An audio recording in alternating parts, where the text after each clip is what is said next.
She was burned as a witch in 1876, but her spirit never left the town.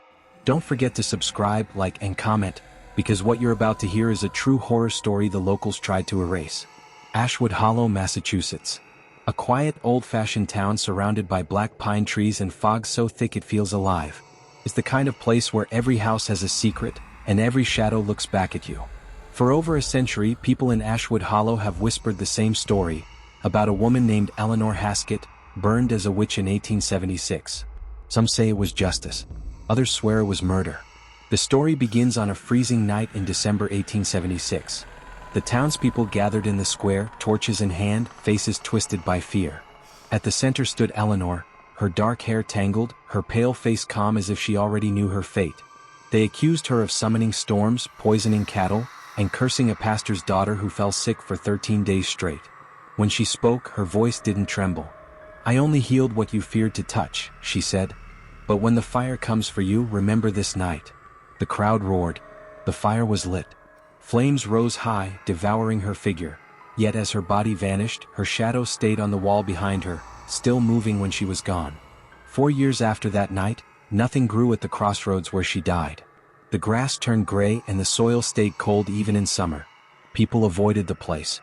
But one night every 13 years, someone would vanish near the old courthouse. Their last words, if anyone heard them, were always the same: "She's here." Fast forward to October 2019. A young woman named Lydia Moore, a journalist from Boston, drove into Ashwood Hollow for a podcast series about forgotten legends.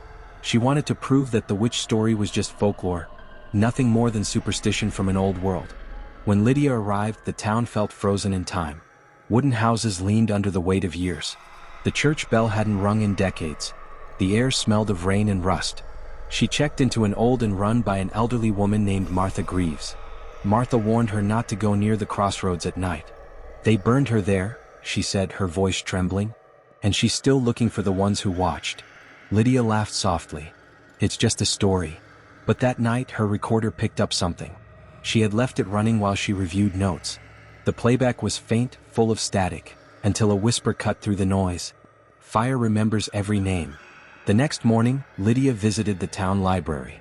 In a dusty box of court records, she found Eleanor's trial documents. The last page was missing, torn clean out. But there was a note scribbled in pencil. "The fire failed. The witch lives beneath." She asked Martha what it meant, but the old woman refused to answer.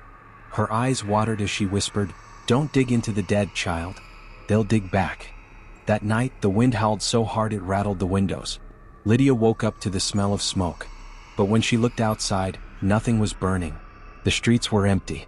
The fog shimmered with faint orange light. Then she saw it, a figure standing in the middle of the crossroads, surrounded by swirling ash. A woman in old clothes, her eyes glowing like embers, her hair rising as if lifted by unseen fire. Lydia froze. The woman turned her head slowly and spoke without moving her lips. "Did you come to finish what they started?" Lydia dropped her recorder and ran back to the inn, heart pounding like a drum. But when she checked the recording the next morning, the voice was still there, louder this time. And at the very end, another whisper joined it. "You came on the 13th year."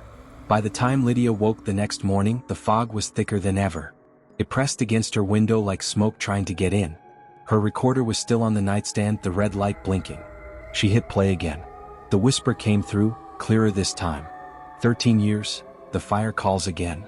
Lydia's hands trembled.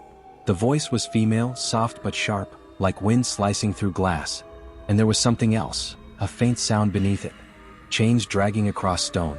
She decided to visit the Ashwood Historical Society, a crumbling white building across from the courthouse. The curator, a man named Mr. Hollis, looked like he hadn't slept in days. When Lydia mentioned Eleanor Haskett, his eyes darkened. "People still talk about her," he said quietly. "Especially those who've seen her."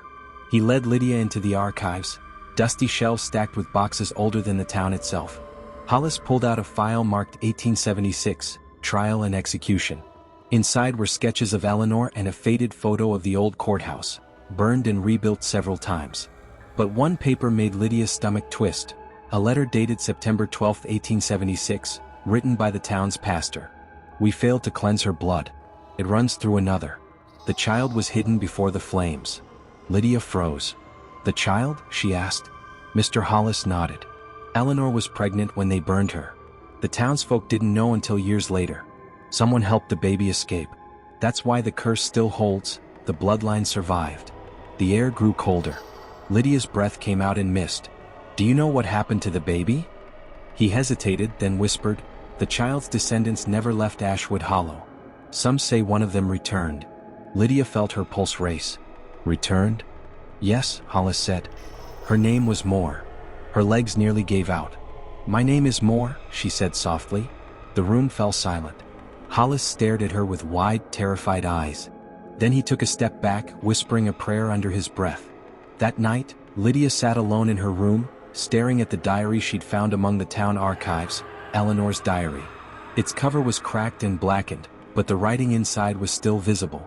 The final entry read, "If my blood survives, it will remember what fire took." Suddenly, every candle in the room went out. The smell of smoke filled the air again, stronger this time. Lydia turned toward the mirror and froze. Behind her reflection, the outline of a woman was standing in the corner. Her face half burned, her eyes glowing faint orange. Lydia turned around, no one was there. But when she looked back at the mirror, the woman had moved closer. The glass began to fog, words appearing across it as if written by invisible hands. "We are the same." Lydia screamed and stumbled backward. The lights flickered on. The mirror was empty again, except for her own reflection, pale and shaking. She grabbed her phone and called Martha, her voice breaking. "You knew, didn't you? You knew who I was." The old woman sighed through the phone. "Child, I hoped it wasn't true. But the curse doesn't fade with time. You carry her blood, and the fire will come for you next." Before Lydia could answer, the line went dead. Outside, the church bell, the one that hadn't rung in decades, began to toll. Once, twice, 13 times. Lydia ran to the window. In the distance at the crossroads, the fog was glowing orange again. And this time she wasn't the only one watching. Dozens of townspeople were standing there in silence, faces blank, eyes shining like coals. They all turned toward her window in unison. And then, every light in Ashwood Hollow went out. Ashwood Hollow was silent, too silent. The streets were drenched in fog so thick it looked like smoke rising from the ground. Lydia stepped outside, her flashlight trembling in her hand. Every house was dark. Every window was watching. Her footsteps echoed on the cobblestones as she made her way toward the crossroads, the place where Eleanor Haskett had been burned more than a century ago. The air grew hotter with every step, like invisible flames were licking at her skin. When she reached the square, the townspeople were still there, standing perfectly still, eyes glowing faint orange, faces blank as wax. In the center of them all stood the burned post. Charred. Black. The same one used in 1876. A voice whispered from the fog. "Blood returns to where it began." Lydia spun around.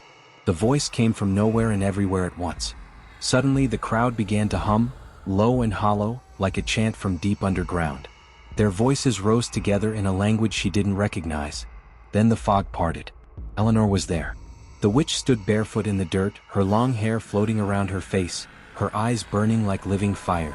She looked both human and not, beautiful and terrible, her skin flickering like smoke. Lydia stumbled backward, but the crowd closed in, forming a circle. The flames around Eleanor grew brighter. "You wear my blood," Eleanor said softly.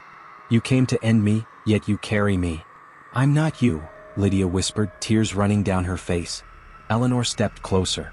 "You don't choose blood. Blood chooses you." The flames flared higher, swallowing the air. Lydia's flashlight burst, plunging everything into fiery red light.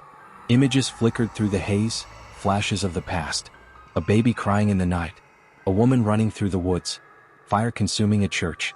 Then Lydia saw her own face reflected in Eleanor's burning eyes, and realized she wasn't looking at a ghost. She was looking at herself. "You remember now," Eleanor whispered. "The fire didn't kill me. It changed me." Lydia fell to her knees, clutching her head as screams filled her mind, voices of the townspeople from 1876, crying, chanting, begging for mercy. She could feel the heat, the smoke, the pain, everything Eleanor felt when she burned. The flames spread across the square, but they didn't burn the buildings or the people. They only burned the air, glowing brighter until everything was red and gold. Eleanor reached out a hand. "Let it end with us." Lydia hesitated, then slowly took her hand. A blinding flash consumed them both. When the light faded, the townspeople were gone. The fog lifted. The square was empty, silent except for the wind. Only Lydia stood there, alone, unharmed. The charred post had turned to ash. She looked down at her hands. Her skin was marked with faint glowing lines, like embers beneath her flesh.